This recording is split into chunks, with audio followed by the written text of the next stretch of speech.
I pledge allegiance to the flag of the United States of America and to the republic for which it stands, one nation, under God, indivisible, with liberty and justice for all. Please remain standing for the Texas Pledge. Honor the Texas flag. I pledge allegiance to the Texas, one state, under God, one and indivisible.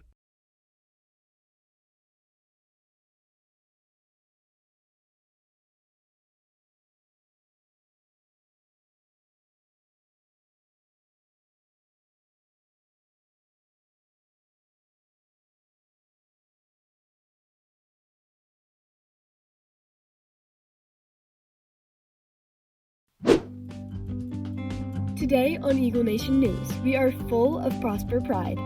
First up, Dane Boyd runs through the story of our offensive line. Next up, we get to see what the year has in store. Ben Clark introduces the story of Meet the Eagles. And lastly, Gretchen Seipert shares the story of one Prosper MVP. All of this and more on today's edition of Eagle Nation News. Good morning, Eagle Nation, and thank you for joining us. I'm Fiona Puno. And I'm Miracle Polk, bringing this week's news. ENN starts right now.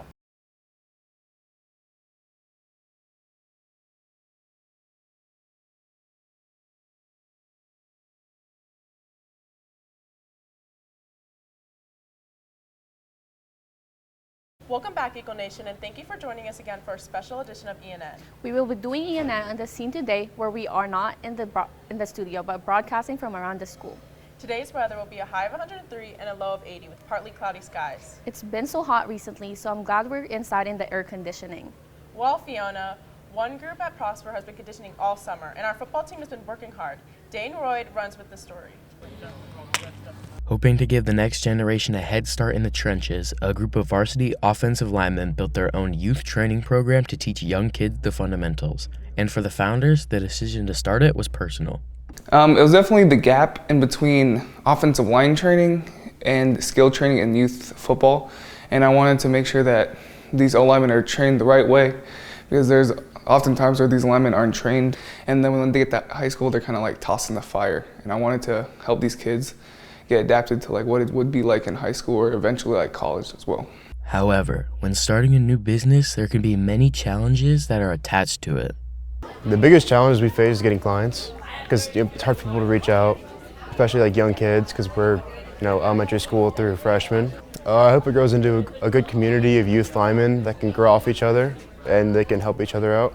As they push through the challenges, they set their sights on some bigger goals. I want to be a role model for these little kids, someone that like they can look up to and aspire to be. They have someone that they have like a clear foundation on like what they can be, and then like I can help them get there. Reporting for Eagle Nation News, I'm Dane Boyd. It's great to see our O-line hard at work, especially with a lot of former Eagles graduating and going D1. And speaking of O-line, they participated in the Meet the Eagles this past Wednesday. Ben Clark shares a story on the work behind the event.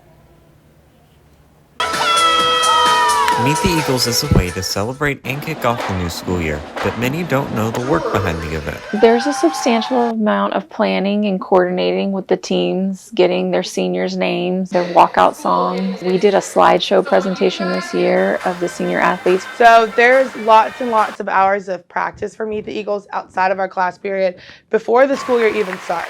And then we always have such a short amount of time coming back after the break.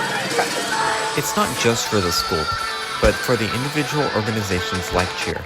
Meet the Eagles is a great opportunity for Cheer because it's our first big spirit event of the year. It's a great way for us to get the spirit and energy up and just be out there and connect with the community. It's also as well really important to us as cheerleaders and as representatives and spirit leaders of the school to just have a big impact and a big presence. It's a lot of pressure for first-year head coach Chrissy to show off their hard work. Nerve-wracking, just because of the fact that I feel all the emotions and I just get so excited for them, and I want everybody to see this strong and awesome routine that the girls have worked so hard on. Reporting for Eagle Nation News, I'm Ben Clark. Good luck to all the seniors this year, and thank you for all the memories made here at PHS.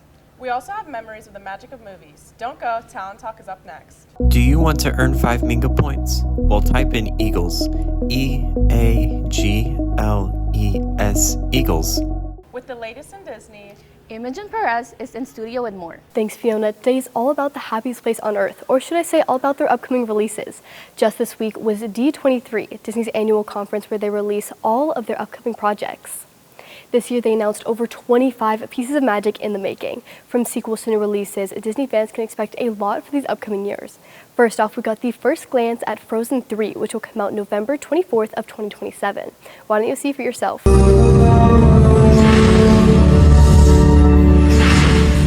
Is our wedding being crashed? We're about to find out. The movie is thought to be a part of a much larger project, breaking the film into 2 separate movies to complete the whole. But if they do, hopefully Disney won't leave us in the cold like they did with the second installment coming out 10 years after the first. The third movie follows the main 5 as they travel far from home into a wild frozen land. It will have all of the amazing voice actors from the first 2 films, including Idina Menzel and Kristen Bell. Another new release fans weren't so excited about was Coco 2. The film won't come out until 2029, but maybe that's for the best and will allow Disney to rethink some of their choices. Concept art was shown of teenage Miguel, but fans weren't having it, making comments about how he looked AI generated and that Disney is trying to reconnect with the audience they know nothing about. Staying on topic with movies no one was excited about, we got a closer look at Disney's Hexed. Apparently magic can't save everything because this movie's been out of the limelight since day one. It follows the plot of many films before with a quirky girl who never fits in discovering she has powers. Sound familiar? Well, it also looks familiar, with fans on Instagram saying that the main character Billy was, quote, same face syndrome as so many as Disney's previous characters. Disney is allegedly making some changes to the film as of now due to the backlash, so personally I can't wait to see what happens. Taking a step back from sequels, one of the most popular announcements from D23 was undoubtedly the cast announcement for Marvel's upcoming X-Men movie. Set for May 25th, 2028, released and directed by Jake Schreier, who previously made Thunderbolts. Already introduced in Spider-Man Brand New Day, Sadie Sink will be playing Jean Grey. Joining her in the newly announced cast are Christopher Abbott as Professor X, Maya Boyd as Storm, Indy Neverati as Rogue, Samara Weaving as Emma Frost, Kit Connor as Cyclops, and Adam Driver as villain Nathaniel Milbury. I've seen this all over my feed and will definitely be getting tickets. So many projects have been announced, including Incredibles 3, Percy Jackson Season 3, the first look at the live-action Tangled, a special glance at Avengers Doomsday, Zootopia 3, and Lilo & Stitch 2. And so much more. But I have to ask, what are you guys most excited for back at the desk? I can't wait to watch Avengers Doomsday and Frozen 3. I'm excited to see them back on the screen. I'm not super excited about the new Frozen movie, and a lot of people think that this clip's being AI generated. Speaking of AI, plans for a future data center are leaving the community divided. Liam Watson is on scene with more. Thanks, Fiona.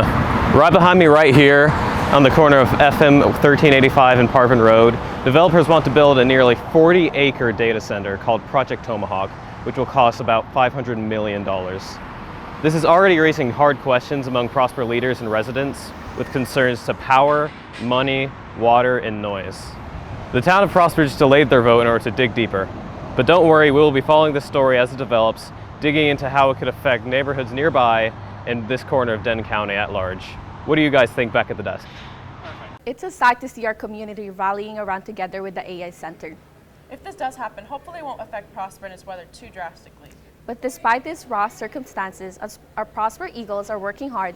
Don't go. Cape Town is up next. Thanks, Fiona. Starting it off right here on the court, your Lady Eagle volleyball team played against Frisco Liberty on Tuesday and came away with a 3-2 victory. Congratulations to them on the win. Heading over to the pool, your boys and girls water polo team faced off against Hebron High School on Tuesday at the Louisville ISD Eastside Aquatic Center. Our boys came away with a big 18-10 win. Unfortunately, our girls came up short, falling 23-5. Good luck to our water polo teams going forward. Running it over to the track, your cross-country team competes in the Nighthawk Invitational Carrollton at 7:30. Good luck to them tonight. With football season right around the corner, our Prosper football team will have a new face under center. Gretchen Seipert kicks off the story. As school starts up, sports at Prosper High School have been gearing up for the start of their season. One, it's hard. Every time we get someone in new, I talk to them like, this is a hard experience. It's a fun experience. It's a great experience. It's an experience that's going to teach you lessons. Football is mirrors life. Captain of our own ship. Hard work and dedication don't just start on the field. They start in the mind, and that's exactly what Tyler is doing. Well, the biggest thing is, we're going to have success regardless. Coach Moore says it all the time that we have the same expectations they do, and so we have to come in with the mindset that, we're going to put our head down and work each and every day to get to where they got, not to fulfill what they did, but what we know we can do as well. Behind every game-winning drive is unseen grind. Prosper Eagles are always running for perfection. Reporting for Eagle Nation News, I'm Kennedy Smith. Good luck to Tyler and our Eagles where they play their first game next Friday in Rockwall. That's all we have for you today, Eagle Nation, and thank you for letting us tell your stories. Once again, I'm Piona Puno. And I'm Miracle Polk. Have a great weekend and Go Eagles!